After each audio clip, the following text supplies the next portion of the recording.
So John and I grew up near each other in Oak Park, a couple blocks away. We got to play basketball in his backyard, and until the ball went over a fence, and some people that were lighting the loafers decided to come out and knife the basketball with a kitchen knife to prove that they deserve to be treated as equals. So it was our fault as little kids that the ball bounced, and then it dented a peony, and he came out and he was so fabulously angry. He was like, "What the is that? Is that a sports equipment ball?" And I was like, I don't even know. I was looking around at my older cousins like, "What do you think? Is it a sports equipment ball?" And they were like, "I think it's a basketball." I was like, "Oh yeah, it's that. It's the basketball." He was like, "That is, let me get my better half." I was like, "This is probably not going to get better."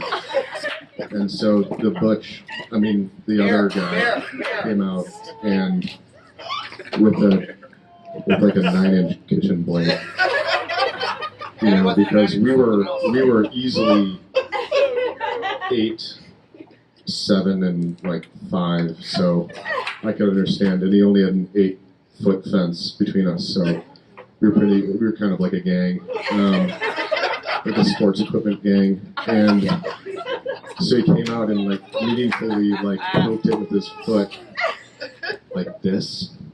Is this what you want?" And we're like, "Yeah." And he was like, "How about now?" And then he stabbed it, and it deflated quickly. Yeah, and we were like, "Well, now we don't want it because it's not even gonna bounce." So we had to stop and put a pause on that game.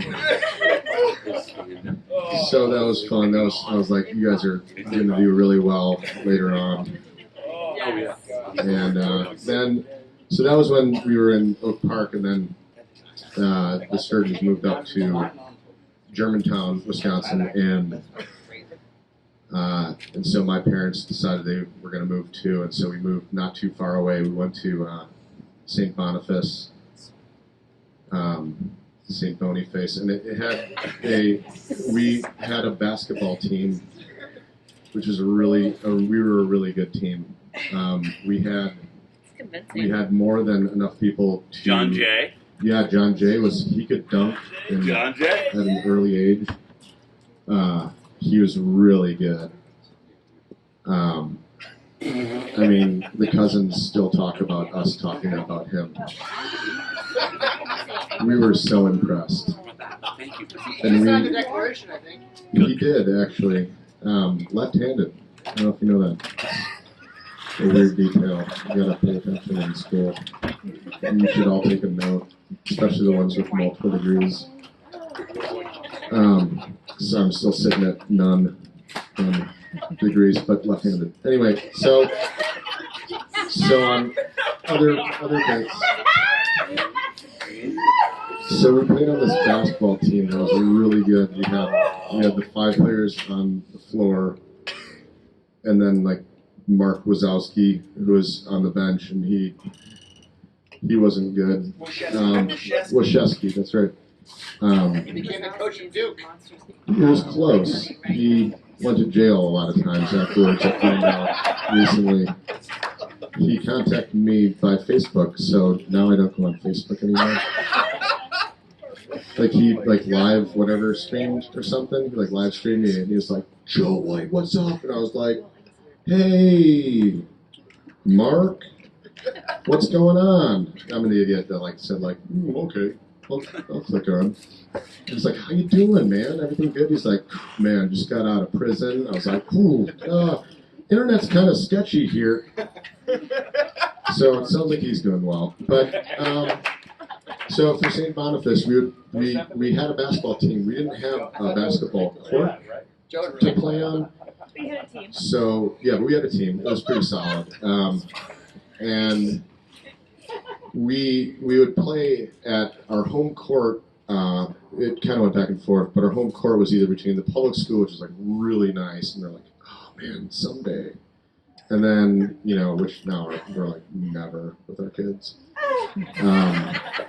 Or we would play at this other court that was like half size, where they would just kind of like, it was 3/4, I think.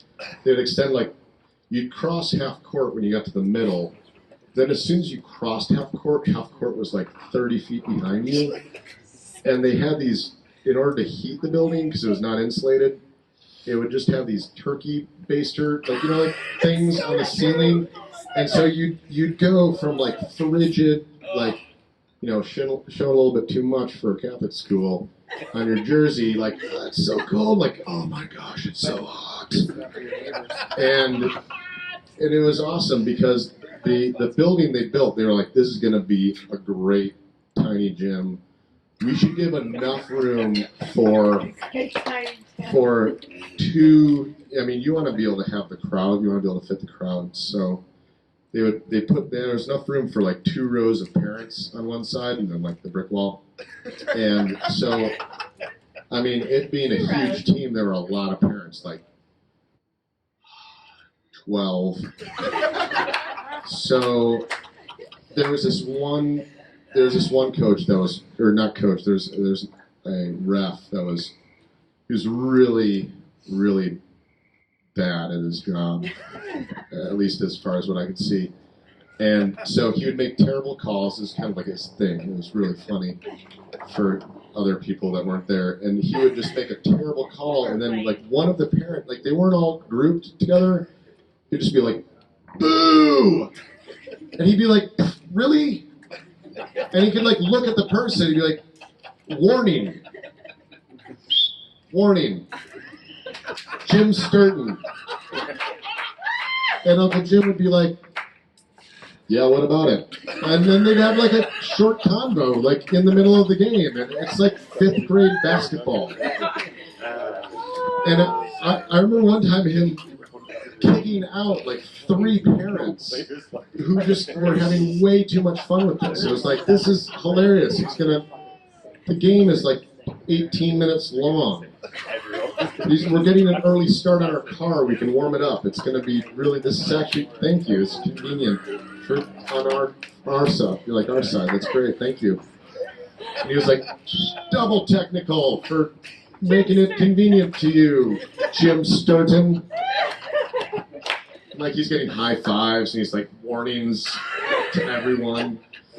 Like it's gonna be a real quiet gym pretty soon.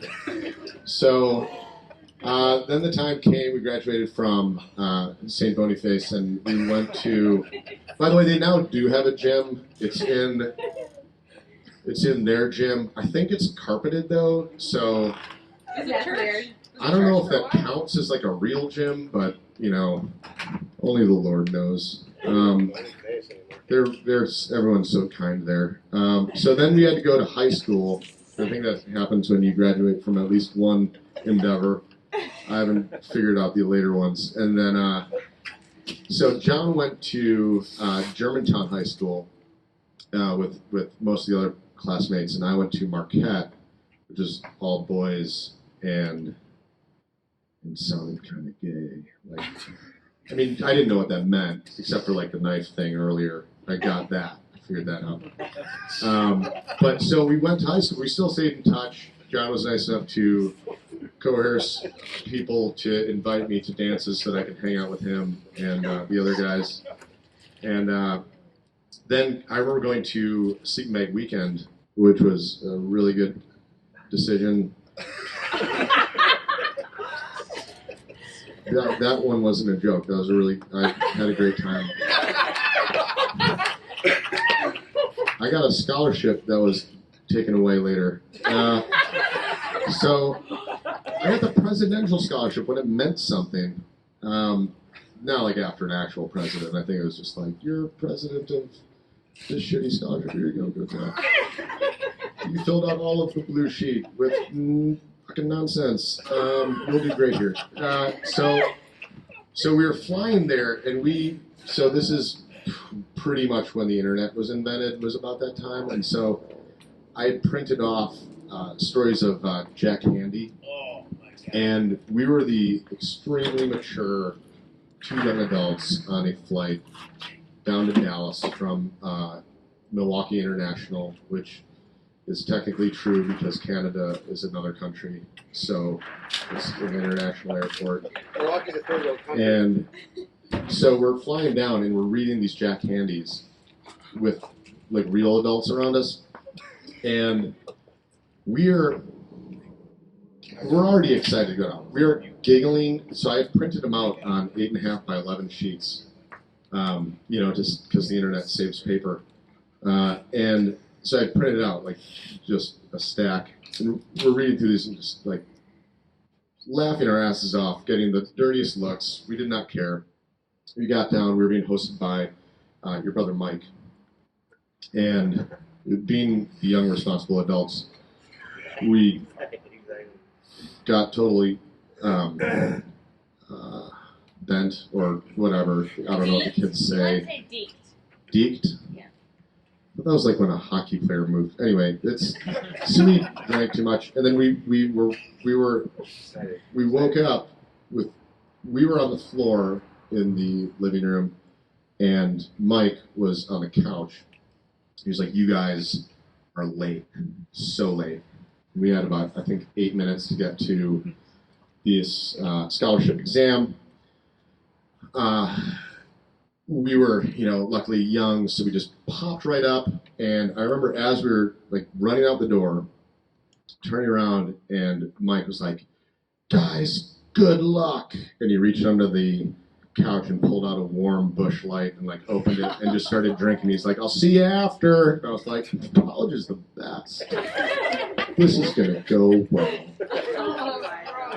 So I don't remember exactly what the question was, but I wrote about Hitler and did really well and got the scholarship. Thanks, Edie. Money well spent. So John took a different path where he did stuff. I don't know what. That was red. Yeah, that was You took true. apart door locks. Talk about taking apart door locks and putting them back together. That was fucking awesome. Oh yeah. So in You spent an the entire semester doing that. yes, in making sure that that the scholarship was being used well, I learned how to pick locks and also to get into the ceiling in the dorms in order to pretty much just drive a classmate insane and quit UD. Michael Carton, R.I.P. I think you're actually still alive, probably. Maybe, I don't know. Yeah, he's still alive. So, oh, good. Was he good. annoying? We were much more annoying to him. He was Easy to Yeah, but he was pretty annoying. Yeah, I mean, he the was. nice part was that he left his Bose sound system in our room because we were like, "You should do that," and he was like, "No, okay." And we were really convincing. But yeah, we would climb through the ceiling, remove the light paneling, shine a light down. And Not he- we, wait. Not we, man. we, the royal we, You. me. The royally, and that we Every me. day Yeah. that was a crazy ass thing to do, man. I know, that was like stupid. Toby, you have to- That was stupid. Wait, So was one that of the only things that you could get kicked out of UD. One of the only reasons I didn't. By the way, I did not get kicked out of UD. I got uninvited from returning, which is different. That's the same thing Mike says. I know, right? Like they knew better. No, that doesn't feel good. So, yeah. So we had a lot of craziness, having kegs and all that kind of stuff. Tell the story. Joe, can you tell the story about the keg? I'm sorry, but can you get the Wait, story let me about just ring this one up. No, yeah, no, Yes. no. Tell the Is story that about the keg. A6? the Sure. keg through the The bathroom keg in window? the dorm room. Oh yeah, yeah. That was So one of you're fucking genius. So one of the only you gotta See, this is the thing, guys. I When you, did hear. when you, That was- First of Yeah, all- with John's been Eric- taking with credit Eric- for that for like Credit for that. 19 oh yeah, years. no, that's definitely not good. So, John, one of the- John, Take oh, credit for that. Pretty sure it was mine. No, dude, it was in our room. Who Well, did it? That's the so only I'll reason I explain, went to I'll explain why it was my Joe, idea. you tell the story, Joe. Okay, so Joe, great idea. one of the things you guys, I don't know if you know this, but like when you sign a contract, you should read what it says. And so I was like really serious about everything at that time, as you can probably tell from these freeze. Just the high voice line, I think. But one thing I did do is I read all of the student handbook and all of the, like, pretty much this is the end of like how you can get kicked out. Legit, you So- did. Yeah, so one of the things is like if you have a keg Legit, you We did. did. In we your- did in our room. in your room, if you have a keg in your room, you will get booted. That was in the contract? Okay, good luck. Yeah, so one of the very few things that you can automatically get kicked out of you, and I was like, Kate, that's insane. Who would ever do you think we could do it? And Whatever do you and he's like, I don't know, maybe, and I'm like, that's a yes. Like if I've never heard Yes. not a yes, that's a Yes. yes. Yeah, so like, So we were like, all we have to do, it's really simple. All we have to do is remove a mirror from above our sink, then drill a hole like this large through this 1/4 inch steel, and then we remove the other mirror. Remove the everything in Medicine between the cabinet. wall, and then The, remove for the the other adjoining mirror. room. Yeah, I the mean, adjoining room. Ivy League schools And make then- through this shit. Like, I know. That's why it's in an Ivy League school. smart So, motherfuckers. It's like at the top of the list. They're like, Ivy League schools don't have that. And so we were able to have a keg in that room, have beverages in our room, which is, I guess, really smart. Was it smart? I don't think it was smart. it was probably stupid on our part, but it worked out. It was fun. It was fun. It was good. I think I went to the opera that night because I had agreed, because you do that kind of stuff at UD. You're like, do you want to go to this opera? You're like, yeah. I want to throw a keg party, then go to the opera. But John, can you still hear? Oh, I'm just taking a wee. Hang on, here I am. Oh, Okay, here I am. okay. Okay, I better do a face for face. So anyway, so those are kind of funny stories. But I've never heard All John right. had a North. All right, let's get the show the road. Come on. yeah, exactly. So I didn't want to tell that Kind because I of was do getting too. there was a request. Alex, you're up next. This one. So Whoops, it comes back to when we have then gotten through, and by we again, it's what's the opposite of royal we, where you actually mean you? The two gay neighbors. What? That's the opposite. No, it's not. So we come back years later where we have families and we're able to talk on a different kind of level, and like everyone else here, you're really well built and that's great or whatever, but I'm just trying to cover all the bases because they said it. I can tell you that that as far as what's to come for the hairline, I think that so Dollar Shave Club has these great deals on razors, and anyway, I probably could have said that like off mic, but whatever, you know what I mean. So thanks so much for being the best buddy for my years. Everything that you do and show, the way that you lead Christ first with your family, yourself. I'm inviting you are Alice, of course. Thank you so much for getting everything put together. The two of you are, apparently pretty good at being parents. I don't know. I haven't really spent that much time with you, but the kids seem all right. So thank you. I love you both. John, happy 40th. Yeah. Here, here. Woo!